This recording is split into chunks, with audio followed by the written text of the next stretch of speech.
Surprise! We're taking the EdUp Experience podcast to InsightsEDU. Join us for an incredible higher education marketing and enrollment management conference, February 20th to 22nd in Phoenix, Arizona. Register now at InsightsEDU.com and use promo code EdUp to save $50 off your registration. Commencement, the beginning of a new era in higher education, is amazing. Thousands of copies have been sold across the United States and the world. You can pick up your copy today on Amazon.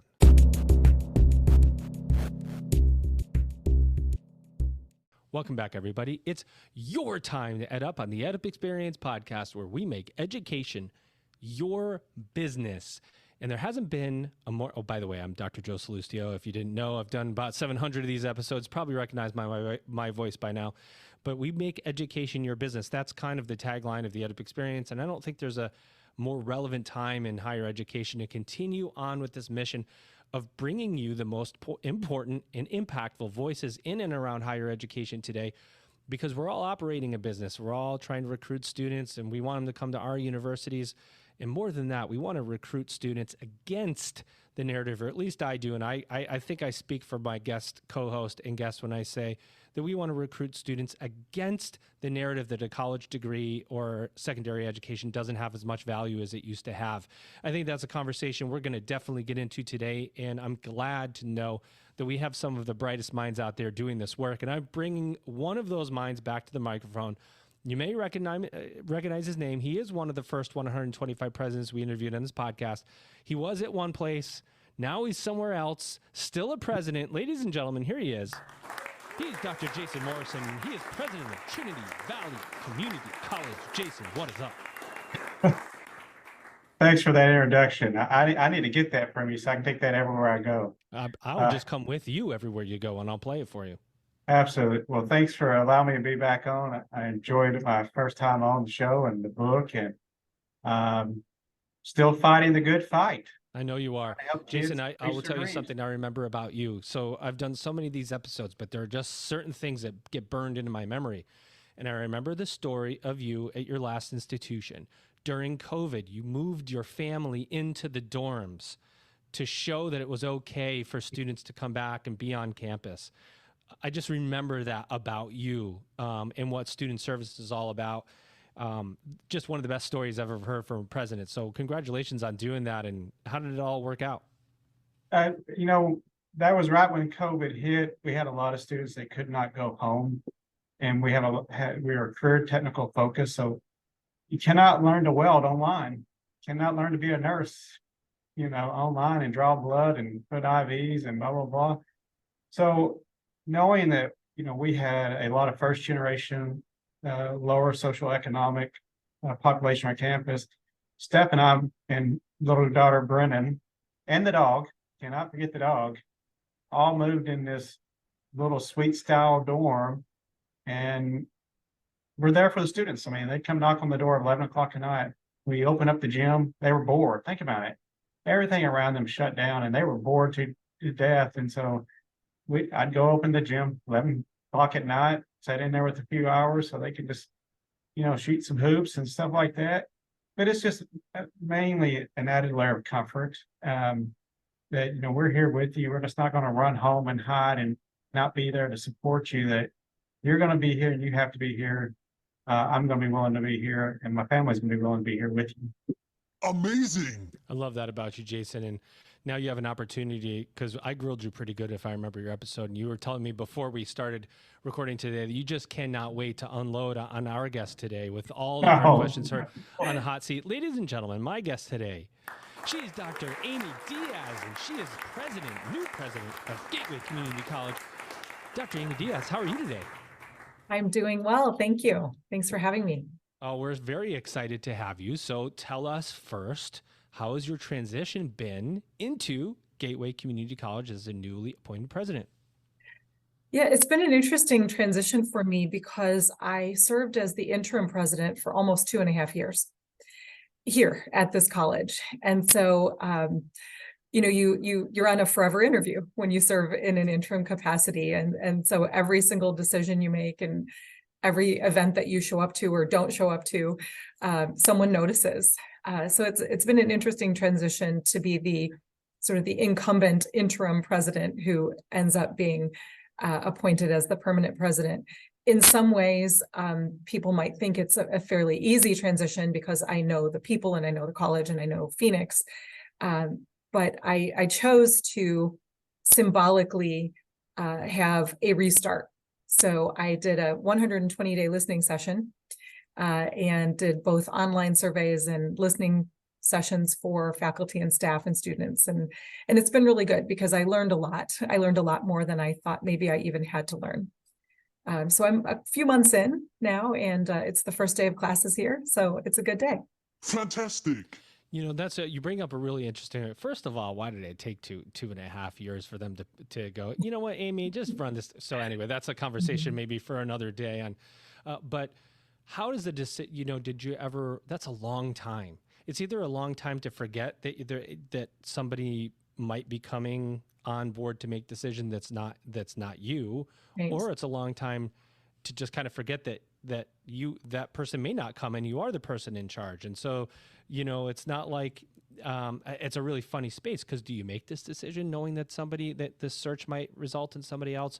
Do I make this short term or long term? Do I have to make this decision because I am interim and I'm looking like I am the person right now, so I have to operate that way? Right. How did you operate through really important and key decisions for your student body in that funny space? You know, the word interim is just a word, right? And that's really how I treated the job. I started as the interim president in January of 2021, and it really only meant that there wasn't a nationwide competitive search for this temporary time that I was going to serve as the president. But serving as the president is just that. You are fully responsible for the whole job, for all of the decisions, even if the word interim is in your title. And so I approached it that way. This is a college I love. This is a community that I'm here to serve. And so I made some tough decisions and thought, you know, in some ways, maybe we're all interim, you know, to some extent. I think that's for any of the jobs that anyone holds, isn't it true? Right. And so I just treated it like, you know, I am the president. I'm responsible. I'm the person who the students don't necessarily recognize the word interim is in your title. I mean, they think of you as their president for those students whom I had any interaction with. But making the decisions around COVID and coming, I don't know if we're really out of COVID, but just this idea of what does a post-COVID environment in higher education look like? And so we were making decisions. I, employed shared governance and did all the things that any permanent president would do. And it was a really good experience for me, and one that helped me decide that I wanted to apply for the permanent presidency once that was posted. You know, as we see presidents from institutions leaving the industry, there's a lot of retirements, a lot of people who are moving on and saying, I don't want to do this anymore.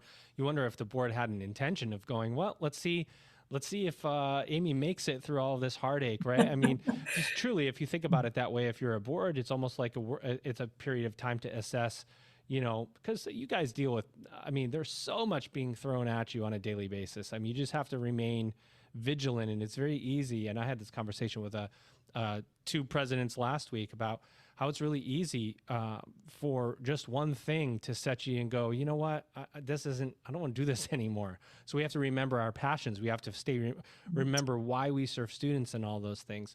And being I'm dating myself, with two community college presidents here is always an honor, because I think community colleges continue to do the very important work of training our future workforce, which is another question there. And Jason, this is a good time for me to bring you in. You're just sitting around doing nothing. Are you going to help me now or not? Well, I was just going to add that, you know, by the nature of the new president's job, you know, the average president lasts 5 or so years at one institution before they move next institution. I mean, we're basically, in today's world, it's a job interview every day. Every decision you make, every move you make, everything you do is so scrutinized. And I think we're, entering an era where the board dynamics is changing and more involvement of boards, I guess this also we kind of geographically. I mean, we're basically just every day being interviewed to what do we do different? How do we make a difference? You're only as good as what you do that day. And so I think that's kind of the nature of the position now. And I think that's why there is this kind of void of people. A lot of your VPs and VCs are not making that next step into president's jobs and things. And I think it's going to be hugely impactful in the coming years. I mean, I look at my career and I'm getting ready to starting to be on the tail end of it. And when I look out there, I'm not seeing that motor, that drive that people are showing to elevate them to the next step. It's almost like you hear people, they say if they wait around long enough, they'll be given the position. And I think that's doing a disservice to what we do day in and day out, which is some days it's literally a fight. Is that true for your team, Amy? That, how do you think about training the next presidential pipeline? Is anybody even interested in your job? I think people are interested, but I appreciate what Jason is saying, because I think even the executive level positions are harder and harder to fill right now. And it's not necessarily because people aren't interested in those positions, but they're having a tough time transitioning from those more middle management positions into the executive level positions. And I think it is because the decisions are, they're really varied and they're difficult. They're difficult positions that we maybe haven't done the best job thinking about succession planning and really giving people experiences that are going to equate to the kinds of decisions and the kinds of things they're going to have to do when they're actually in the seat. So I think there's aspiration. I'm not sure that we're matching the experiences and we're creating the pipeline for professionals to really successfully move into those positions. Are they getting a relevant background to be ready? No one's ever ready. I mean, if they tell you they're ready, they're lying to you. Mm-hmm. No one's ever ready. But I think sometimes, like you're saying, they get wrapped up in the idea. But have we really talked to them about how mentally taxing every decision can be? Mm-hmm. Because now you're talking about everybody's livelihood is impacted on the decision you make. Right. And I think we're not transmitting that message or that understanding or giving opportunity people to make some decisions, handle project management, construction, things that we deal on a daily basis that because of their department, they're coming out may not. And so we have to do a better job as presidents and so forth to take the extra time to mentor. And because I'd rather them understand it before they sat in the seat, and then they sat in the seat and they said, whoa, this is not for me. And not what I thought. and then they're out. Their career is dramatically changed forever, no matter what type of job they apply. I agree. And I think we might have an opportunity to even think about the way we interview and the kinds of things that we might expect people to be able to do from a perspective of transferring from one industry into higher education, for example. I personally am looking to hire people who have an entrepreneurial spirit and an innovative mindset and a future forward mindset. And someone may have all the experiences they need on paper to look like they're ready for a position, but they may not have the mindset that I think higher education requires from this point forward, because I do see a lot of change on the horizon for us, and change at a rate of speed that is not necessarily aligned with the traditional scene in academia. Tell them like it is. I was on this podcast I was being interviewed on a podcast, which it is always interesting to take questions when I'm always the one asking them. But one of the topics that came up is training to workforce. It's always one of the more common topics that we hear. And this podcast that I was being interviewed for was a workforce podcast. It's a HR, their listeners are HR managers. And they asked me, we hear from our listeners that students are just not coming out with the skills that they need for us to hire them. And then you look, Amy, at well, you don't need to go to college anymore and you can just skill stack. And this gentleman was saying, well, we don't get that. We as the employer don't get this whole skill stacking thing. How do we know what is what? What's going on at Gateway Community College? What are students saying? Are you tackling those types of issues? We absolutely are. In fact, even the idea of stackable credentials, that is not a new idea. It's been in higher education for decades. But a student doesn't care about that idea necessarily. And I think what you're suggesting is that maybe employers don't even really understand it. Yeah. Even the idea of lifelong learning, it's a phrase that we've used forever. And it might be something that people really aren't so interested in doing. But the reality is that I think all of us are going to be required to continually learn and continually upskill Nailed it. for that next position. So, Gateway is an interesting college because we're one of 10 community colleges within the Maricopa Community College system. We're the second smallest, but we offer the largest number of programs. We offer over 160 different programs, and we have locations across the valley. We also offer what I describe as sort of the comprehensive version of programs: credit programs, non-credit programs, continuing education, community education, and clock hour programs. And that's really where a lot of the focus on workforce comes from, is that every single clock hour program that we offer is meant to train students to go directly into the workforce and find that gainful employment and at least the initial career that they choose. And so we're constantly thinking about, if we're going to start a new program, what modality should we start it in? And more, we're thinking of starting it in the non-credit short-term training space, because that's what we think at least our millennial students are asking for, is the shortest amount of training, the most relevant topics, the most relevant curriculum. And then it's on our instructors and our faculty members to weave into that curriculum the soft skills that they need, and to be able to do the real practical things. One example that we have that's working relatively well is 4 programs that have a general education course requirement, like an English 101, a writing course, but it's in a highly skilled trades area, like auto mechanics, let's say. We're creating the English 101 course in that contextualized space so that the students in the automotive program are writing to the kinds of things they're going to write for on the job.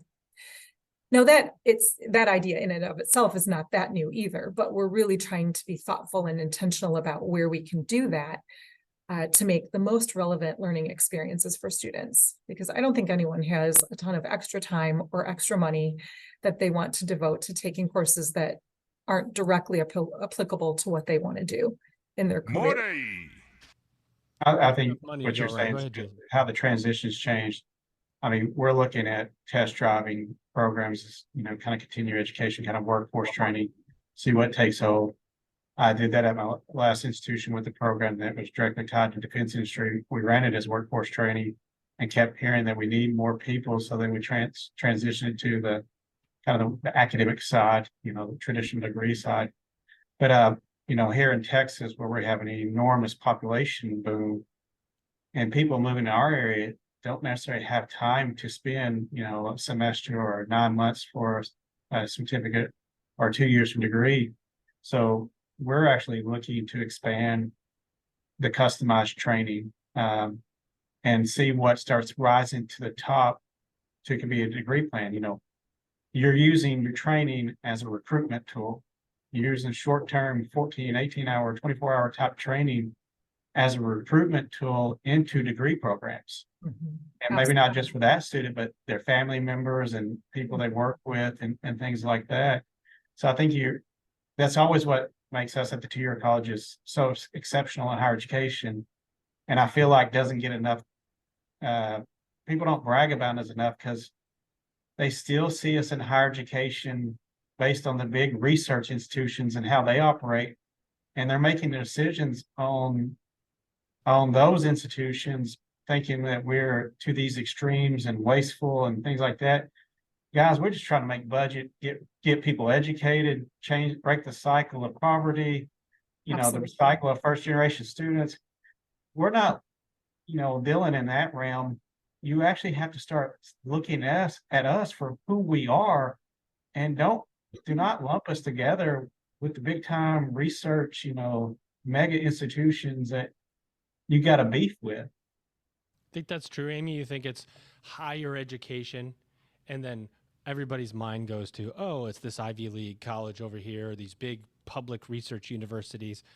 We do say that, and we do, and the public does, and we don't properly segment out community colleges based on state funding, changing the cycle of poverty, basic needs. Now we're counselors of food pantries and all these things. We're doing it all. Yeah. Yeah. I agree. Although, I think there is a little bit of a question mark in the minds of community members on the value of higher education in general. And so when they really take time, I think, to look at the cost of attendance at a community college, for example, compared to a four-year institution, the value proposition is with the community college, at least initially, even for students who plan to transfer and earn a bachelor's degree and beyond. So I think we ourselves are probably part of the problem because, like Jason said, we're not talking as positively and as broadly as we should be about what we do to the community to constantly remind them of all the kinds of things that we're doing. But I think the other interesting thing that is maybe confusing the general public is that now you have community colleges offering bachelor's degrees, and my college kicked one off today. And in Maricopa, we have several that just started this week. And now we have high school systems with the community, with the career and technical education, JTEDs, they're offering associate's degrees, and we have four-year institutions that are now looking at offering associate's degrees. And so we're mixing all of those different structures. We're mixing them up, which I don't think is a bad thing necessarily, but it's confusing. So now who does what is more confusing. Yeah, because a lot of schools are after the same student too, right? If there's less students, then your four-year private is going to go, well, that student, instead of going to their local community college, let's go and recruit that student because we don't have enough. And the community college is going to say, well, if two-year students coming in, why don't we just offer a bachelor's degree? There's no reason to send them off to the four-year institution. And then you layer on the value conversation, and it makes everything very muddy, which I don't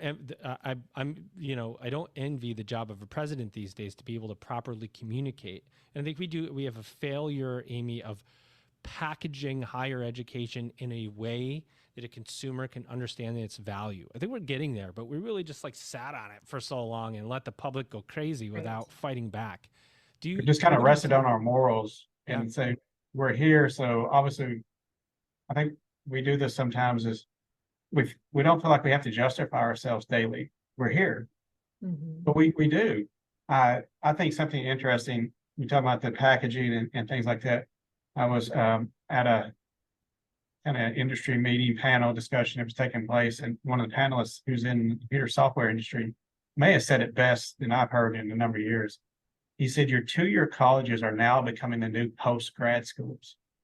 Not only do we have the first generation students, but we're increasingly seeing, I'm sure as big as GateWay is, more and more students with a four-year degree looking for some type of relevant practical training, be it nursing, computers. The two-year colleges are becoming the new post-grad school. Absolutely. We see that at Gateway. We see it across all of Maricopa, in fact, but specifically at Gateway because our average age is older than a typical community college average age, and even our sister colleges in the system.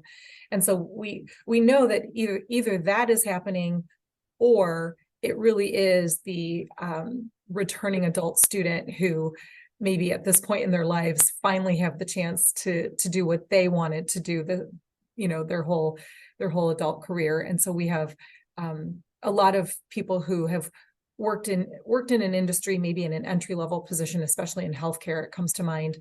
And now they're ready. Maybe they have their kids are all in school now and they have the opportunity. Maybe they can go part-time with their job and go to school part-time as well. But we have a whole mixture of those kinds of stories for our students at Gateway.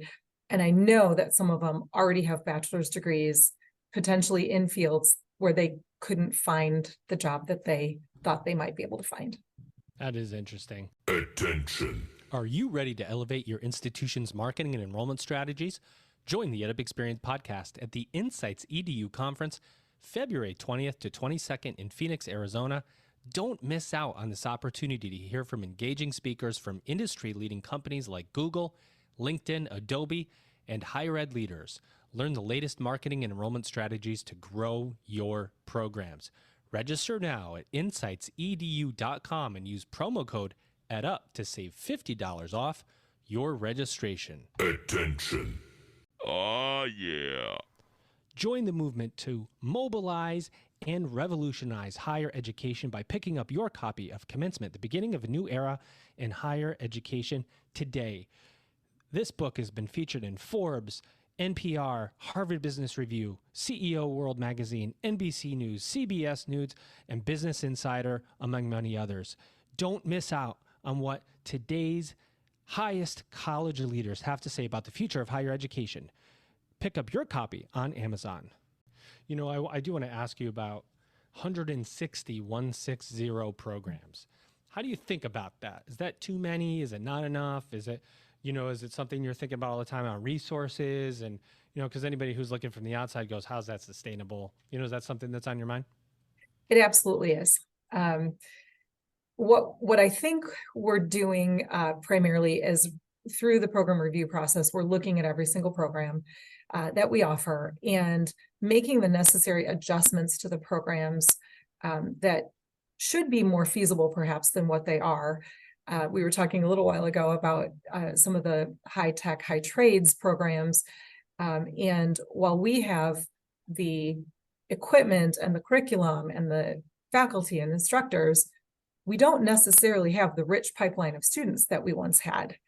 And I think that's part of the impact of COVID, that especially a millennial student now thinks, well, I went to school from home, so I should be able to work from home. And Jason, you mentioned earlier, you can't learn how to weld sitting at home. You can't learn how to be a nurse sitting at home. These are hands-on jobs. And so we have the majority of our programs are hands-on jobs. Only a few of them are completely online or even able to be completely online. And so I think we're constantly looking at which of those programs are feasible in the workplace. And the majority of them are, but which could be repackaged, maybe tweaked. Maybe we could think about them differently. Perhaps we have them in the wrong modality. Maybe we need to take a clock hour program and put it in a non-credit program and sort of chunk it in smaller bits, if you will. It changes the way we charge for it. It changes the way it gets delivered. We can modify when and how we offer it. And so all of those questions are the questions that we're asking ourselves at Gateway right now, with perhaps that 160 number being almost the maximum.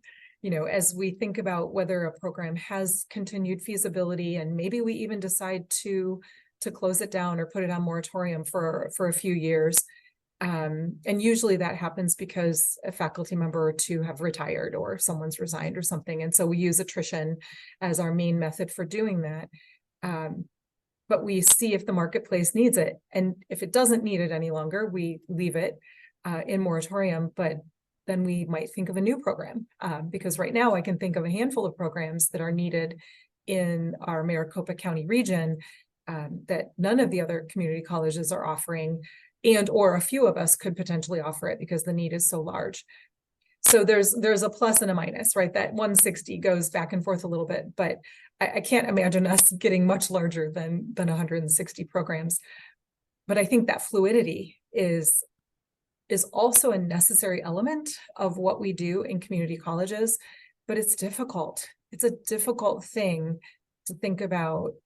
Is a program that you've offered for 20 years, that might even be a signature program, is it still relevant, and do we still need it? It's tough. Absolutely. It's tied to I think people. Stagnation is always going to be an Achilles heel for our education. We develop a romanticism with programs, and we're doing, being on the job here about 4 months now, a complete review of all of our programs, because we have 100 plus and we're substantially smaller. We became that, here's your menu, we do everything, we serve you everything. We can't do that anymore. You got to be more strategic. Now we have a new funding formula here in Texas that's all credential outcome based. Workforce programs always obviously give you more, a little bit bang for your buck on the credentials. But when you have programs that haven't been touched for 20 years and 30 years, and you're talking about hands-on programs that have had changes in technologies. So as you said earlier, sometimes we can be our own worst enemies, kind of, by not being proactive. And of course, ultimately when decisions like that are made, it's the presidents that take the brunt of that, and the criticisms that you do not care for people and you're Yikes! eliminating jobs and Yikes! No, I mean, I always look at it, the instructors that are over the program should be my leaders in those programs. They should be coming to me saying, we need to make these changes. We need to make these alterations. We need to make ourselves be more relevant. They shouldn't be waiting for the admin side to give them that input. It should be the leaders of those programs that provide you, so you don't get to a catastrophic point that this program is no longer needed. And that is like, we can't wait till retirement now for people. We can't wait for people to retire to make changes. Isn't that like part of the secret formula, and why the public has gotten to the point it has, is because curriculum is typically old, right? If you create a program, if you sit on it for 20 years, you're not updating it, you've lost the relevancy piece. So if you've got a lot of programs, you've got to, it's not just cutting a program. If you're going to cut a program or sunset a program, even if you can move the students to other programs or you teach it out, if you're going to rebuild the curriculum, you have to pay instructional designers. You have to have a whole infrastructure to update curriculum. And, I feel, the person, whoever's handling your catalog is like the most amazing person on the planet, Amy, with 160 programs. You think about how to keep all that straight. So there's an ecosystem around each program and updating it and keeping it relevant. Is that also in your assessment of how you think about programs, and maybe which ones need more support than you're willing to put in? It really is. And we do have systems in place for that. So I think it's a matter of ensuring that those leaders in those programs, the faculty, either the occupational program director or the academic coordinator, whoever's leading a program, realizes the support and the access that they have to the systems, which is really then on us, right? Like, if we have these things, but people don't realize that we have the support in instructional design and all the technology resources. Because I do think it's not only the curriculum, but it's the pedagogy that probably fits together, that has to change with the demands of our students and what they want.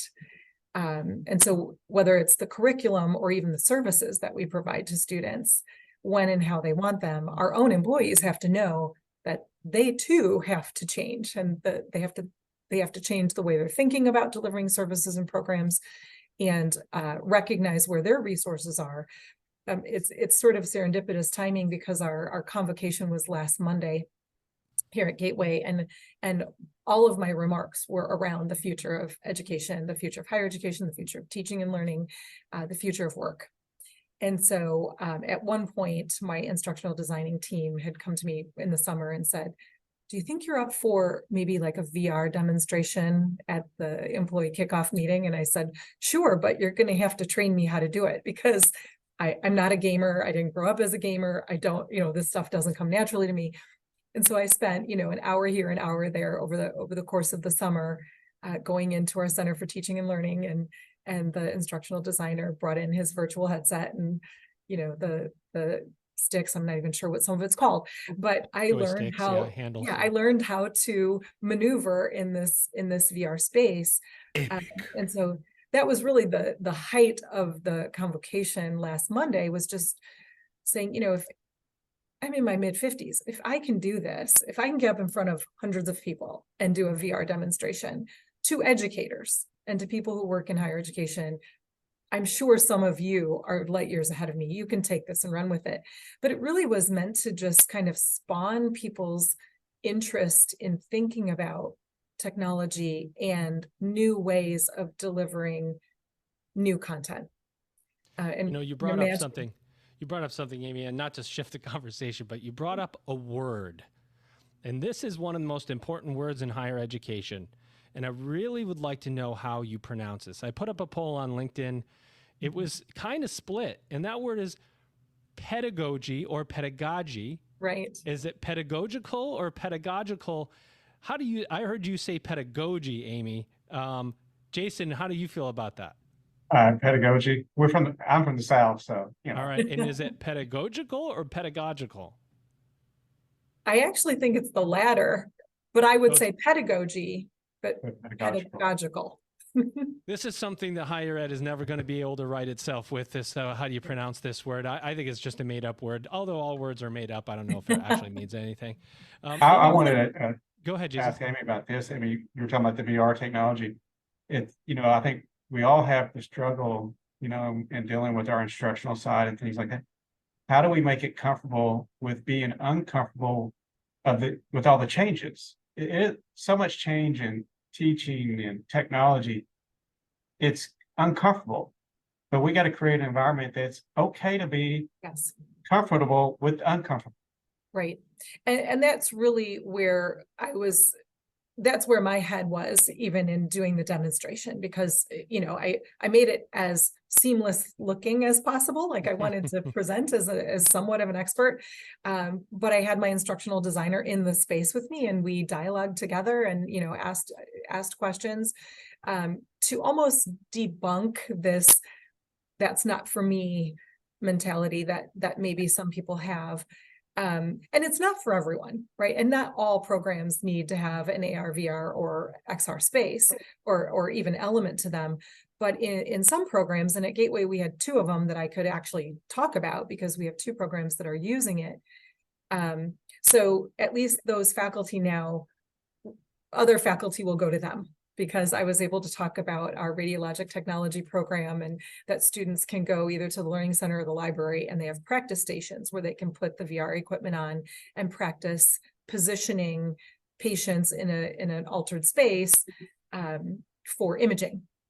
Amazing. And so it's really cool. And we have a collision and repair program, and students have a VR a station where they can practice painting, because this painting a car is super technical and a skill. Like you actually have to gain the right angle of your hand and the speed at which you're doing it. I've tried that as well. And you don't waste any product. How'd you do on the I needed more practice. I needed more practice for sure. But that's what it's all about. It's practicing in a space that's totally forgiving, right? You're not hurting anyone by putting their arm in an awkward position to image them. You're not wasting paint and messing up someone's car if you don't paint it correctly. Cost effective. Yeah, it's very cost effective. It's very cost effective, and it's innovative. And I think our younger students are almost looking for those kinds of things. But it's socializing it, right? It's almost like anything else that's new. It's getting it in the hands of our instructors and our faculty, and having them practice in a safe space, which at GateWay is our Center for Teaching, Learning, and Employee Development.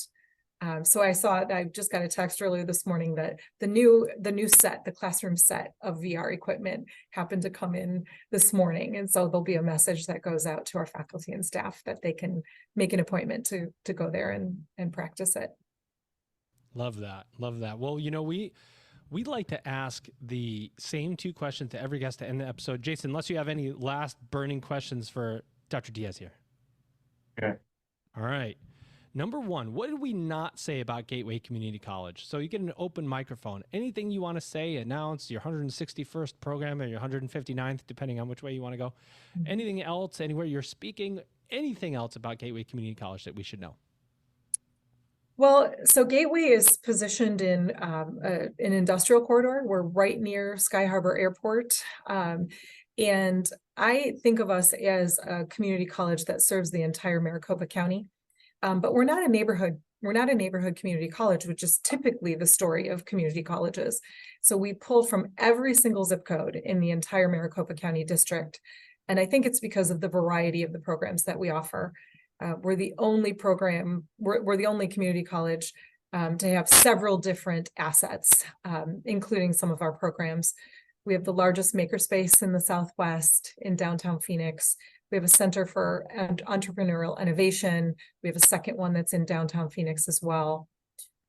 There's just some things that are unique about Gateway because of people who have predated me, who have been here and have had that entrepreneurial spirit. But maybe one of the most unique things about Gateway is that we identify as a college of well-being.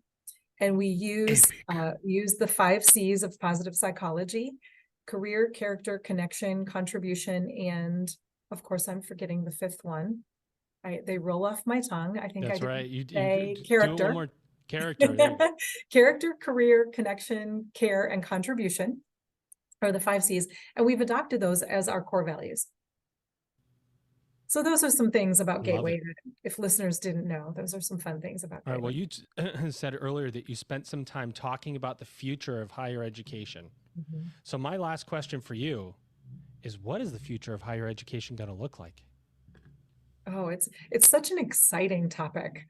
There are people who are afraid of that conversation, and then there are people who are just excited by the thought of where is higher education going. I think there's so many things for us to consider. I think, is the Carnegie unit still a thing? Do we need to be thinking about education in terms of seat time around a credit hour? Where is our prior learning assessment, and where is PLA going to fit in? That's one of the things that we're really trying to leverage at Gateway.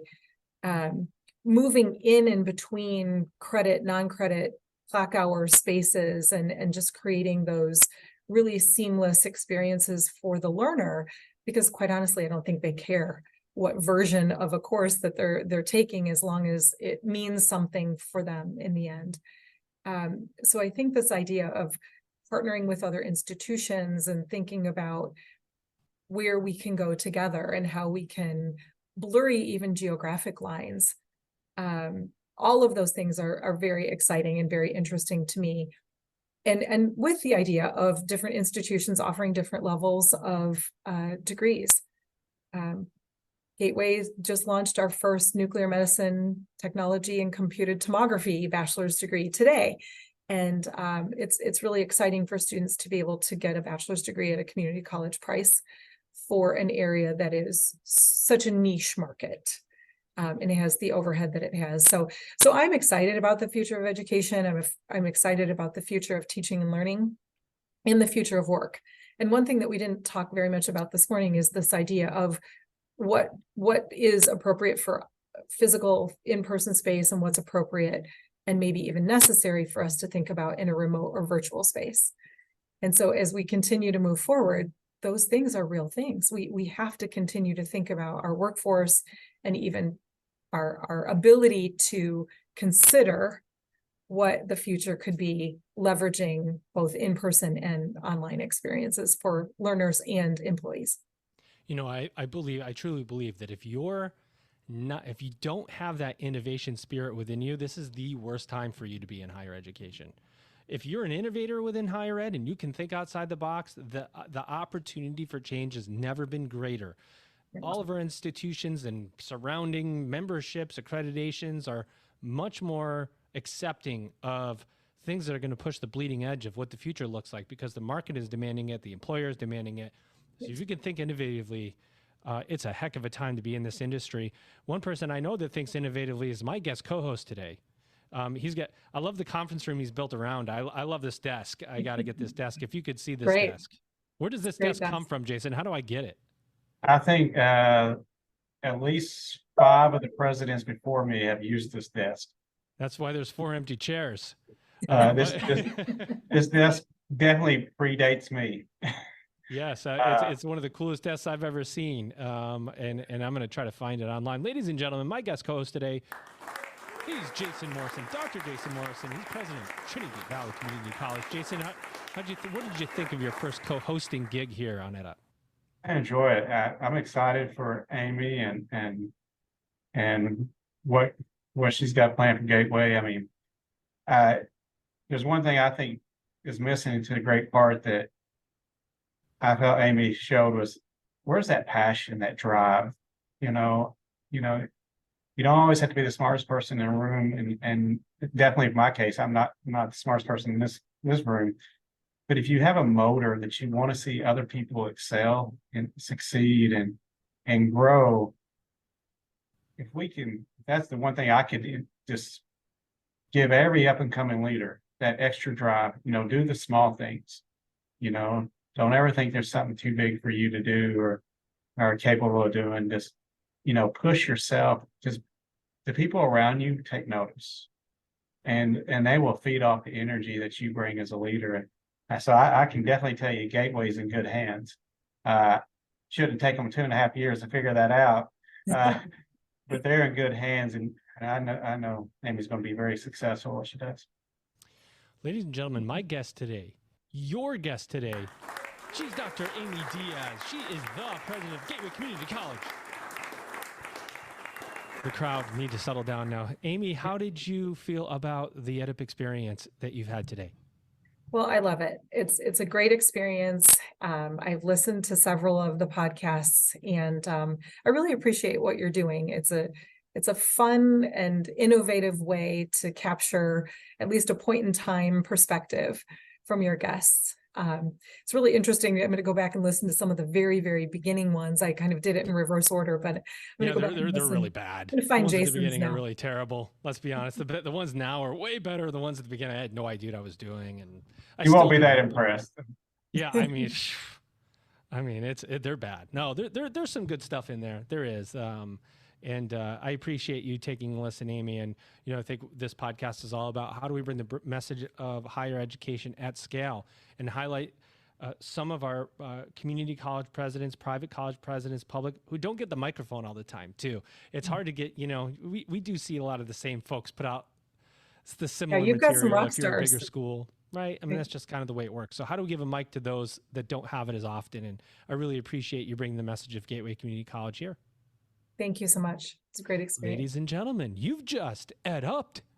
Oh, yeah. Attention higher ed marketing and enrollment management professionals. We are taking the EdUp Experience podcast to InsightsEDU. Join us at InsightsEDU on February 20th to 22nd, 2024 in Phoenix, Arizona. Gain insight into the latest higher education trends and cutting-edge marketing strategies that'll take your institution's enrollment to a whole new level. This is your opportunity to connect with higher education leaders and marketing experts from across the country. Comprehensive presentations, engaging panel discussions, and more. InsightsEDU will equip you to position your institution for growth. Register now at insightsedu.com and use the code EdUp to save $50 off your registration. Can you afford to miss this conference? I don't think so. Attention. Forbes called commencement the beginning of a new era in higher education, a dispensable touch point for what's being said in, about, and around higher education now. Don't miss the insights from 125 college and university presidents about what the future of higher education holds. Pick up your copy of Commencement on Amazon today.